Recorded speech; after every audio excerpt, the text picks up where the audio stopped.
ओम नमः शिवाय। प्रिय भक्तजनों, आज हम अन्नपूर्णा माता की कथा का श्रवण करेंगे। माँ अन्नपूर्णा का आशीर्वाद आप सभी पर बना रहे। इस व्रत को करने से घर के अन्न और धन के भंडार भरे रहते हैं। इस व्रत को करने से आयु, लक्ष्मी और श्रेष्ठ संतान की प्राप्ति होती है। अन्नपूर्णा व्रत के प्रभाव से पुरुष को पुत्र, पौत्र तथा धन आदि का वियोग नहीं होता। जो इस उत्तम व्रत को करते हैं उनकी श्री लक्ष्मी सदैव बनी रहती है। उनके लक्ष्मी का कभी विनाश नहीं होता। उन्हें कभी अन्न का क्लेश कष्ट नहीं होता और उनकी घर में बरकत बनी रहती है। जिसके घर में लिखी हुई यह अन्नपूर्णा व्रत की कथा होती है, उस घर को माता अन्नपूर्णा कभी नहीं त्यागती। पूजन सामग्री: माता अन्नपूर्णा की मूर्ति, रेशम का डोरा, रोली, चंदन, धूप, दुर्वा, अक्षत, धान के पौधे, 17 पात्र, घी, दीप, लाल वस्त्र, जल पात्र, नैवेद्य, लाल पुष्पमाला। प्रातःकाल स्नान करके अथवा नदी या घर में स्नान करके रेशम का डोरा लेकर रोली से रंग ले और उसमें 17 गांठें चंदन की देवें। इसके बाद धूप से उन गांठों की पूजा करें। गांठों में माँ भगवती अन्नपूर्णा की स्थापना करें। 7 दुर्वा, 10 अक्षत तथा नाना प्रकार की सुलभ सामग्रियों से भगवती अन्नपूर्णा का पूजन करें और कहें, हे माता अन्नपूर्णे, मुझे अन्न, पशु, पुत्र, यश और लक्ष्मी प्रदान करो। इसके साथ ही आयु, आरोग्य व ऐश्वर्य को प्रदान करो। हे देवी, मैं आपको प्रणाम करती हूँ। इस प्रकार से प्रार्थना करके पुरुष दाई तथा स्त्री भाई भुजा में इस धागे को धारण करें और शांत चित्त से कथा सुने। कथा के अंत में 17 हरे दाने चावल व दुर्वा का लेकर यह 16 वाक्य कहे, हे माता अन्नपूर्णा, आप तो सर्वशक्तिमान हो, अतः सर्व पुष्पमयी यह दुर्वा आपको अर्पण करती हूँ और आपको नमस्कार करती हूँ। अब सुनते हैं कथा। एक समय की बात है।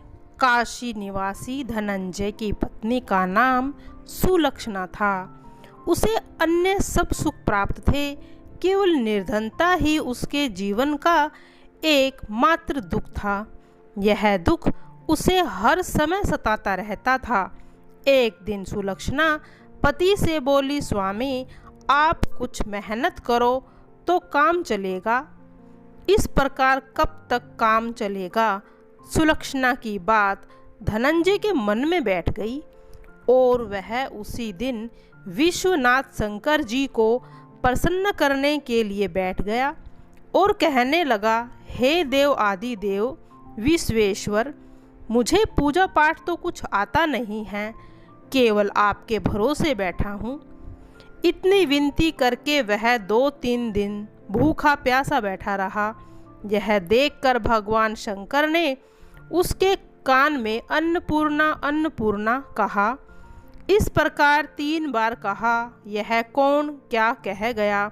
इसी सोच में धनंजय पड़ गया कि मंदिर से आते ब्राह्मणों को देखकर पूछने लगा, पंडित जी, अन्नपूर्णा कौन है? ब्राह्मणों ने कहा, तू अन्न छोड़कर बैठा है, सो तुझे अन्न की ही बातें सूझती हैं। जा घर जाकर अन्न ग्रहण कर। धनंजय घर आ गया। स्त्री से सारी बात कही। वह बोली, नाथ, चिंता मत करो, स्वयं शंकर जी ने यह मंत्र दिया है, वे स्वयं ही इसका खुलासा करेंगे। आप फिर जाकर उनकी आराधना करो। धनंजय फिर जैसा का तैसा पूजा में बैठ गया। रात्रि में शंकर जी ने आज्ञा दी और कहा, तू पूर्व दिशा में चला जा। वह अन्नपूर्णा का जाप करता रहा और रास्ते में फल खाता, झरनों का पानी पीता जाता। इस प्रकार कितने ही दिनों तक चलता गया। वहाँ उसे चांदी सी चमकती वन की शोभा देखने में आई। सुंदर वन देखने में या उसके किनारे कितनी ही अप्सराएं झुंड बनाए बैठी थी। एक कथा सुनती और सब मिलकर माँ अन्नपूर्णा इस प्रकार बार बार कहती थी। इस प्रकार से उजैली रात्रि थी और आज से ही व्रत का आरंभ किया था। जिस शब्द की खोज में वह निकला था वह उसे वहाँ सुनने को मिल गया। धनंजय ने उसके पास जाकर पूछा, हे देवियों, आप क्या करती हो यह? उन सब ने कहा, हम तो माँ अन्नपूर्णा का व्रत कर रही हैं। धनंजय ने पूछा, व्रत पूजा करने से क्या होता है? यह किसी ने किया भी है? इसे कब किया जाए? कैसा व्रत है और इसकी विधि क्या है? मुझे भी विस्तार से बतलाओ। वे कहने लगी, इस व्रत को सब कोई कर सकता है।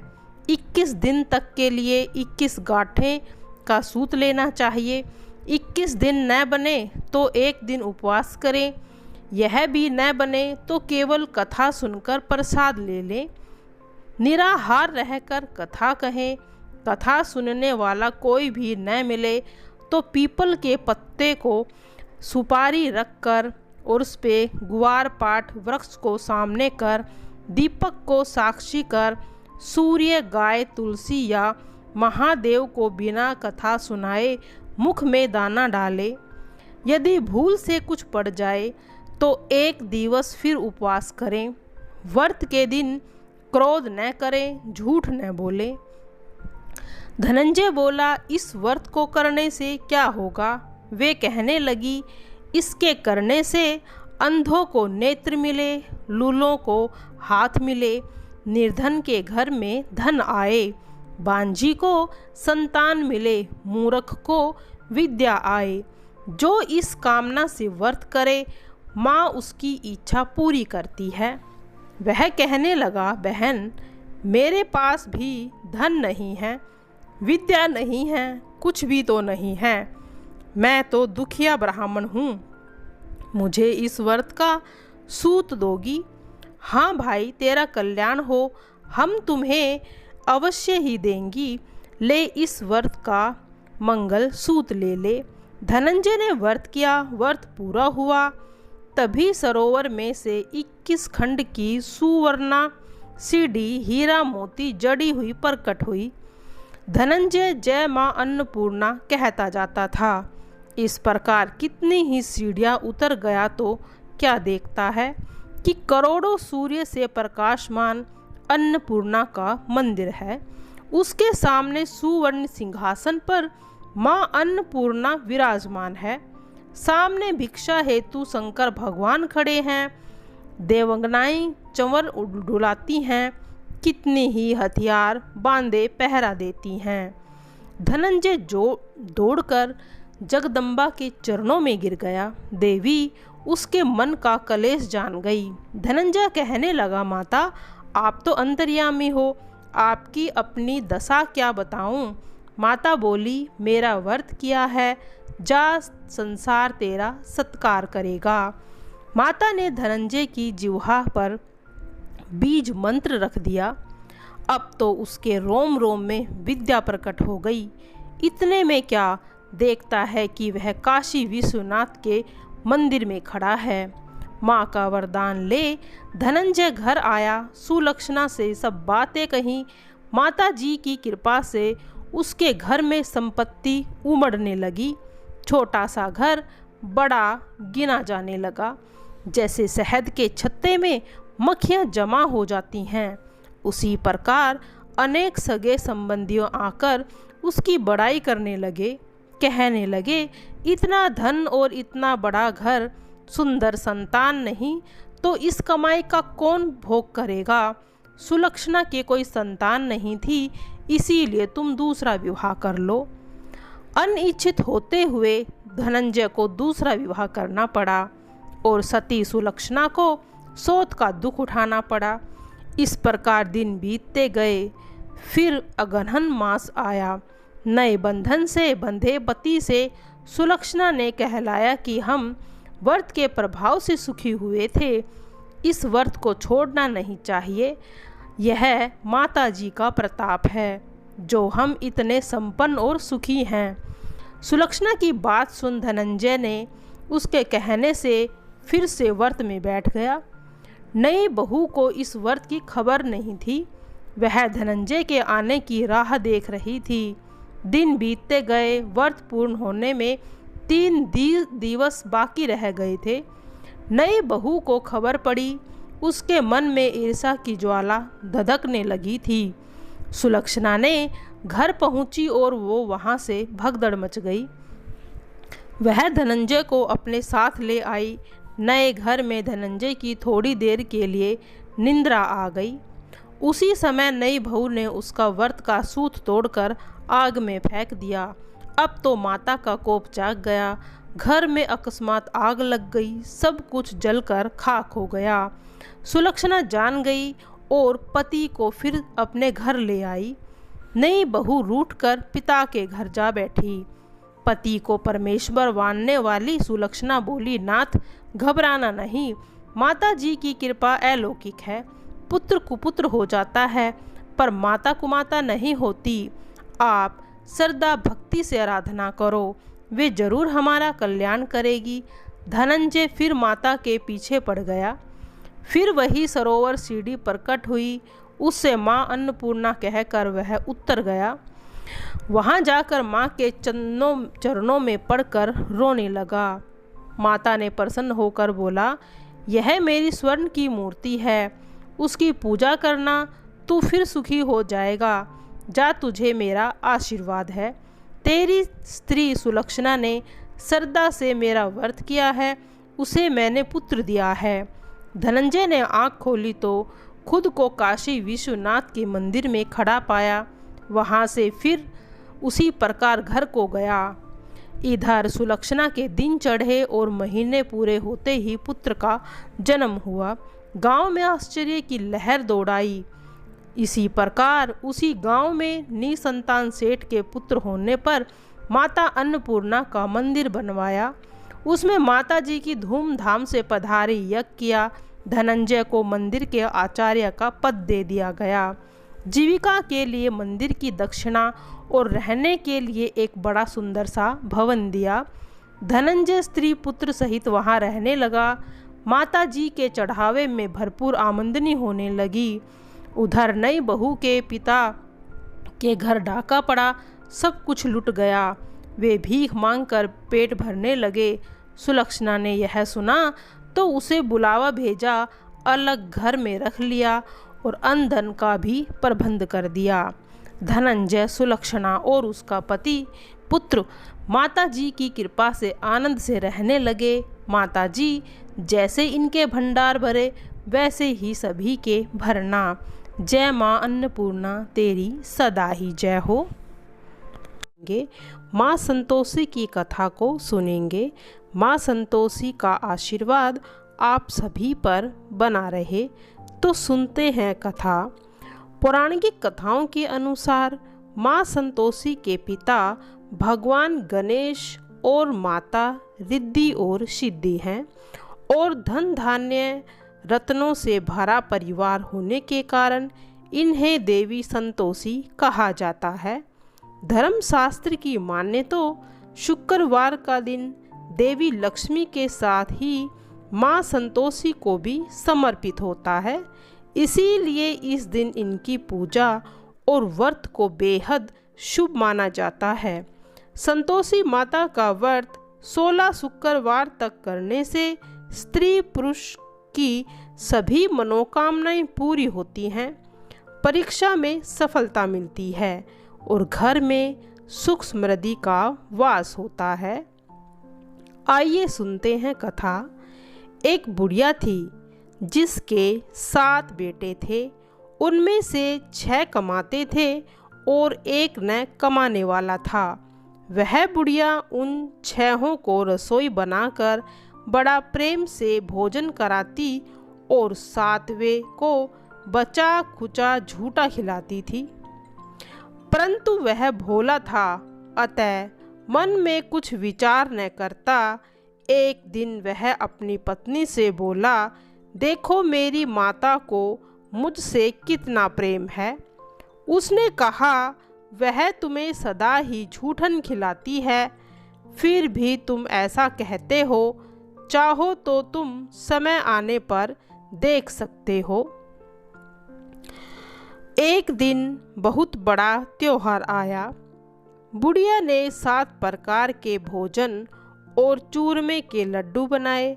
7वां लड़का यह बात जांचने के लिए सिर दुखने का बहाना करके पतला कपड़ा ओढ़कर सो गया और देखने लगा।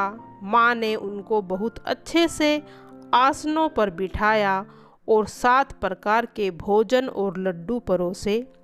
वह बड़े प्रेम से खिला रही थी। जब वे 6 भाई उठ गए तो माँ ने उनकी थालियों से एक जूठन इकट्ठी की और उनसे एक लड्डू बनाया। फिर वह 7वें लड़के से बोली, अरे रोटी खा ले। वह बोला, माँ मैं भोजन नहीं करूँगा, मैं तो परदेश जा रहा हूँ। माँ ने कहा, कल जाता है तो आज ही चला जा। वह घर से निकल गया। चलते समय उसे अपनी पत्नी की याद आई जो गौशाला में कंडे थाप रही थी।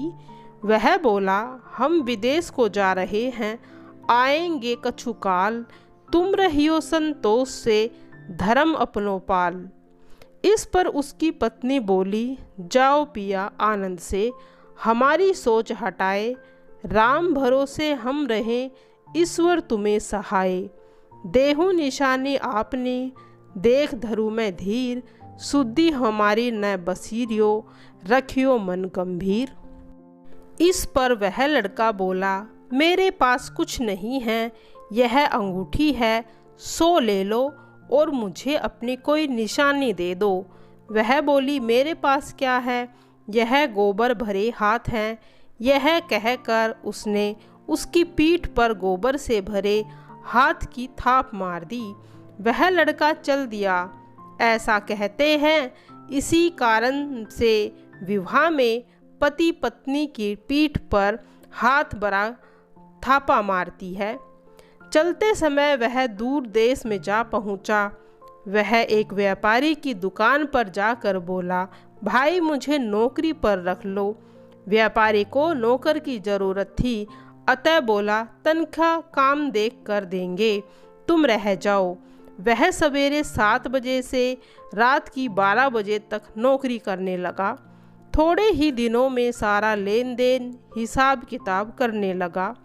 सेठ के 7-8 नौकर चक्कर खाकर गिरने लगे। सेठ ने उसे 2 महीने में आधे मुनाफे का हिस्सादार बना दिया। 12 वर्ष में वह नामी सेठ बन गया और उसका मालिक उसके भरोसे काम छोड़कर कहीं बाहर चला गया। उधर उसकी औरत को सास और जिठानियाँ अब बड़ा कष्ट देने लगी। वे उसे लकड़ी लेने जंगल में भेजती, भूसे की रोटी देती, फूटे नारियल में पानी देती। वह बड़े कष्ट से जीवन बिताती थी। एक दिन जब वह लकड़ी लेने जा रही थी तो रास्ते में उसने कई औरतों को व्रत करते देखा। वह पूछने लगी, बहनों यह किसका व्रत है, कैसे करते हैं और इससे क्या फल मिलता है? तो एक स्त्री बोली, यह संतोषी माता का व्रत है, इसके करने से मनोवांछित फल मिलता है। इससे गरीबी, मन की चिंताएं, राजा के मुकदमे, कलह, रोग नष्ट होते हैं, संतान सुख, धन, प्रसन्नता, शांति और मन पसंद वर मिलता है। अगर पति बाहर गया हो तो उसे जल्द ही पति के दर्शन भी होते हैं। उसने उसे व्रत करने की विधि बता दी। उसने रास्ते में सारी लकड़ियां बेच दी, वह गुड़ और चना ले लिया। उसने व्रत की तैयारी की। उसने सामने एक मंदिर देखा तो पूछने लगी, यह मंदिर किसका है? वह कहने लगी, यह संतोषी माता का मंदिर है।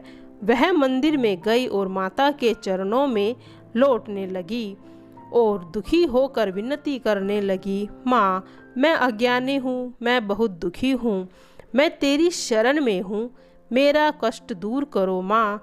माता को उस पर दया आ गई। एक शुक्रवार को उसके पति का पत्र आया और अगले शुक्रवार को पति का भेजा हुआ धन भी मिला। अब तो जेठ और जेठानी और सास नाक सिकुड़ने लगी। कहने लगी, अब तो इसकी खातिर बढ़ेगी, अब तो यह बुलाने से भी नहीं बोलेगी। वह बोली, पत्र आवे धन आवे तो सभी के लिए अच्छा है।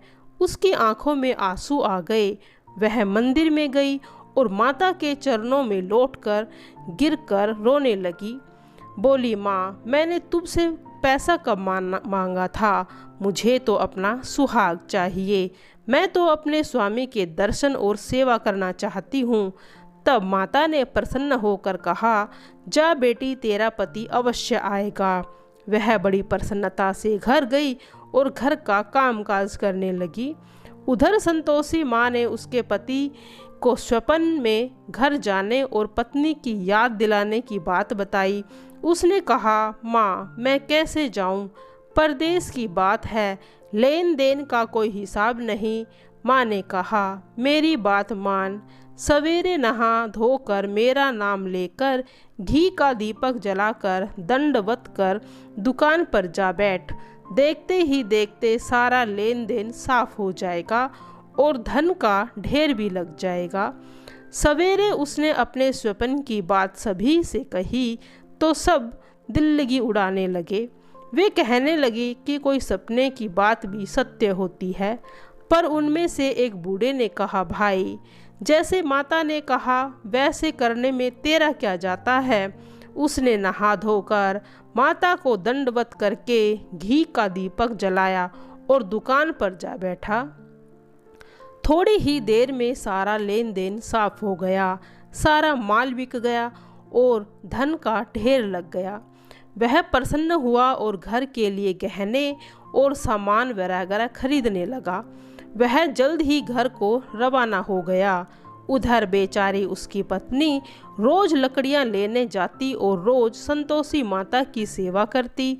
उसने माता से पूछा, हे माँ, यह कैसी धूल उड़ रही है? माता ने कहा, तेरा पति आ रहा है, तू लकड़ियों के 3 बोझ बना ले, एक नदी के तट पर, एक यहाँ रख, तीसरा अपने सिर पर रख ले।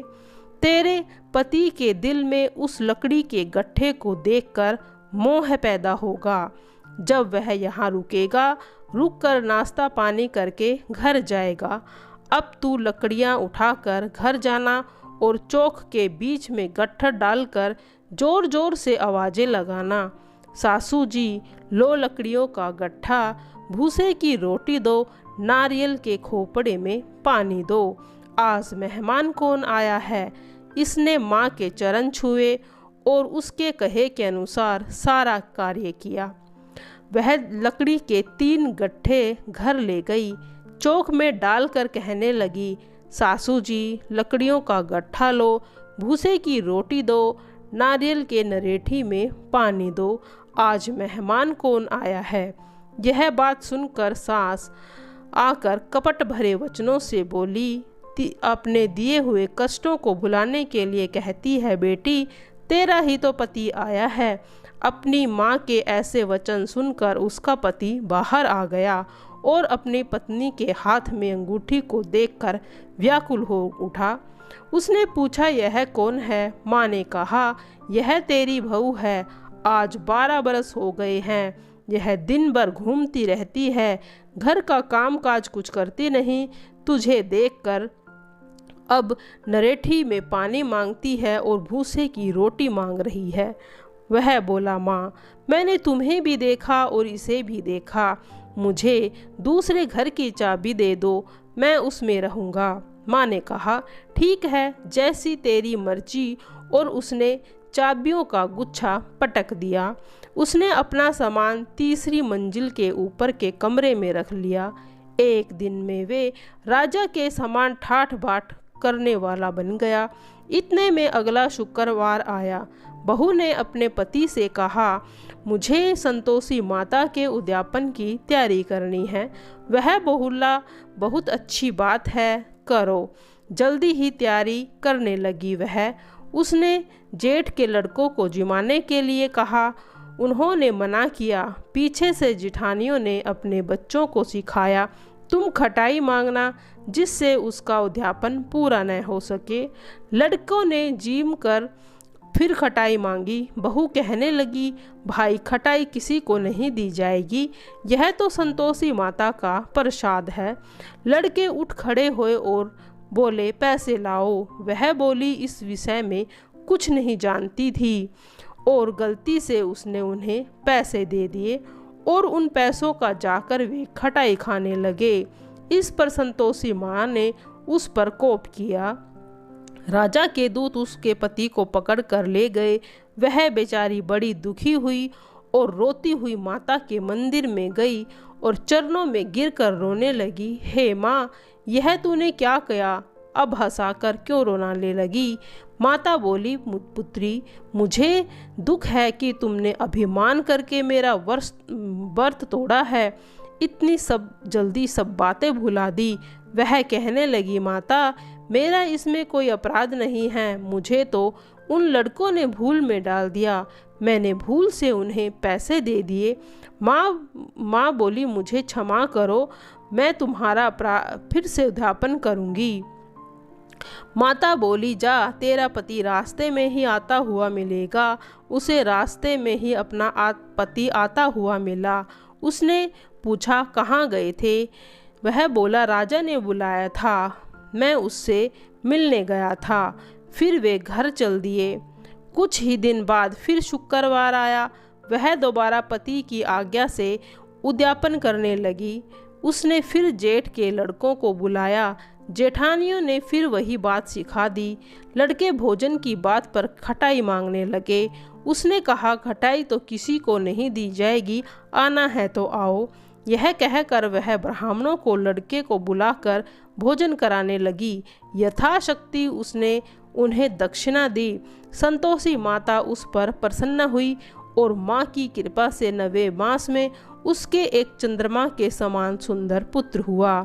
अपने पुत्र को ले जाकर वह रोज मंदिर में ले जाने लगी। एक दिन संतोषी माता ने सोचा, यह रोज यहाँ आती है, आज मैं इसके घर चलूं, इसका सासरा तो देखूं। यह सोचकर उसने एक भयानक रूप बनाया। गुड़ व चने से सना मुख, ऊपर को सूंड के समान होठ, जिन पर मक्खियाँ भिनभिना रही थी। इसी सूरत में वह उसके घर गई। देहली में पांव रखते ही उसकी सास बोली, देखो, कोई डायन आ रही है, इसे भगाओ, नहीं तो यह किसी को खा जाएगी। लड़के भागकर खिड़की बंद करने लगे। 7वें लड़के की बहू खिड़की में से देख रही थी। वह वहीं से चिल्लाने लगी, आज तो मेरी माता मेरे घर आई है। यह कहकर उसने बच्चे को दूध पिलाने से हटाया। इतने में सास का क्रोध फूट पड़ा। पगली किसे देखकर उतावली हो रही है और बच्चे को पटक दिया। इतने में संतोषी माता के प्रताप से लड़के ही लड़के नजर आने लगे। वह बोली, सासू माँ, मैं जिसका व्रत करती हूँ यह वह संतोषी माता है। यह कहकर उसने सारी खिड़कियाँ खोल दी। सबने संतोषी माता के चरण पकड़ लिए और विनती करने लगे, हे माता, हम मूर्ख हैं, अज्ञानी हैं, पापी हैं। तुम्हारे व्रत की विधि को हम नहीं जानते। तुम्हारा व्रत भंग करने में हमने बड़ा अपराध किया है। हे जगत माता, आप हमारा अपराध क्षमा करो। इस पर माता को उस पर प्रसन्न हुई और बहू को जैसा फल दिया वैसे ही माता ने सभी को फल दिया। आइए सुनते हैं माँ संतोषी की आरती। जय संतोषी माता मैया, जय संतोषी माता, अपने सेवक जन की सुख संपत्ति दाता। ओम जय संतोषी माता, सुंदर चीर सुनहरी माँ धारण कीन्हो, हीरा पन्ना दम के तन श्रृंगार लीन हो। जय संतोषी माता। गेरू लाल छटा छवि बंधन कमल सोहे, मंद हस्त करुणामयी त्रिभुवन जग मोहे। ओम जय संतोषी माता। स्वर्ण सिंहासन बैठी चमर डूरे प्यारे, धूप नीप न धुवे भोज धरे न्यारे। ओम जय संतोषी माता। गुड़ अर्चना परम प्रिय ताम संतोष कियो, संतोषी कहलाई भगतन वैभव दियो। ओम जय संतोषी माता। शुक्रवार प्रिय मानस आज दिवस सोही, भक्त मंडली छाई कथा सुनत मोही। ओम जय संतोषी माता। दुखी दरिद्री रोगी कष्ट मिटे, बहुधन धान्य भरे घर सुख सौभाग्य दिए। ओम जय संतोषी माता। चरण गहे की लज्जा रखियो जगदम्बे, संकट तू ही निवारे दयामयी ये अम्बे। ओम जय संतोषी मैया। जय संतोषी माता। जय संतोषी माता की आरती जो कोई गावे, रिद्धि सिद्धि सुख संपत्ति पाता। जय संतोषी माता। जय संतोषी माँ, तेरी सदा ही जय हो। प्रिय भक्तजनों, यदि आपको यह हमारी वीडियो अच्छी लगी हो तो प्लीज़ चैनल को सब्सक्राइब और वीडियो को लाइक ज़रूर कीजिएगा।